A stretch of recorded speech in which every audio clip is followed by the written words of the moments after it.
Banjir merendam sejumlah wilayah di Bekasi hingga membuat aktivitas warga lumpuh.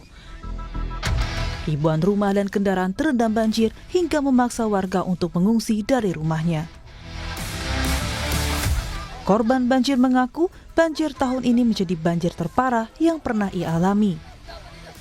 Jujur untuk yang paling parah itu 2025. Dari 2020 itu banjir terakhir hanya sampai di BNPB saja airnya. Tapi pas tahun 2025 itu air sudah sampai ke pertigaan Cipendawa.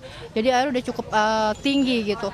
Kalau tahun 2020 di lantai 2 tetap kena sepinggang. Mungkin di 2025 ini bisa jadi lebih dari sepinggang, itu sekitar 5 meteran lah. Gubernur Jawa Barat Deddy Mulyadi menyebut banjir besar yang merendam sebagian wilayah Bekasi karena tata ruang yang buruk. Selain itu, berkurangnya daerah resapan di Jawa Barat memperparah banjir Bekasi. Untuk mengevaluasi tata ruang di Provinsi Jawa Barat, termasuk hilangnya daerah resapan air, daerah hijau, dan daerah pesawahan, yang paling besar adalah Jawa Barat. Penyebab banjir hilangnya ruang terbuka hijau, hilangnya hutan, hilangnya perkebunan teh, hilangnya sawah. Sudah itu penyebab banjir. Ya. Tak hanya Bekasi, banjir juga merendam sejumlah wilayah di Jakarta. Sebanyak 5 pompa penyedot air dikerahkan untuk mengalirkan banjir di kawasan Jatinegara, Jakarta Timur ke Kali Ciliwung. Gubernur Jakarta Pramono Anung menyebut banjir besar yang merendam sejumlah kawasan di Jakarta disebabkan oleh kiriman air dari kawasan lain karena curah hujan di Jakarta cenderung rendah. Namun Pramono bilang Jakarta akan siaga untuk memitigasi bencana banjir. Hampir 90% lebih adalah kiriman. Karena curah hujan di Jakarta sendiri cukup rendah, Mas. Jadi curah hujan akan menjadi tinggi, bebannya menjadi banjir kalau di atas 150. Nah, yang di atas 150 termasuk 180, bahkan ada yang 200, itu semuanya terjadi di atas. Tapi kami tidak mau menyalahkan siapapun.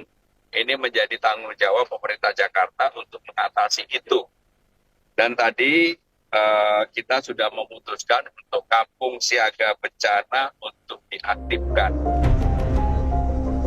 BMKG memprediksi curah hujan tinggi masih akan terjadi pada 11 hingga 20 Maret 2025. Sehingga untuk mencegah terjadinya banjir besar di kawasan Jabodetabek, BMKG akan melakukan modifikasi cuaca hingga 8 Maret 2025. Musim hujan, Maret itu masih musim hujan, April itu sudah beralih ke kemarau, transisi ke kemarau.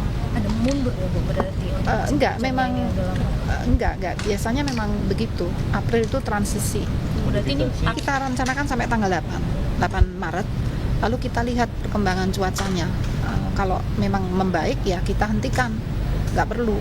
Tapi kan ada tren setelah tanggal 11 sampai tanggal 20 itu ada peningkatan lagi. Nah, di situ kami siaga untuk modifikasi cuaca. Kita lihat nanti perkembangannya.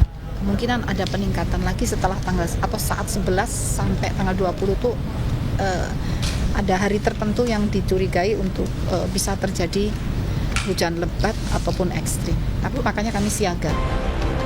Sebelumnya, pembicaraan di antara pemerintah daerah di kawasan Jabodetabek soal penanganan banjir telah dilakukan, namun persoalan banjir belum juga terselesaikan.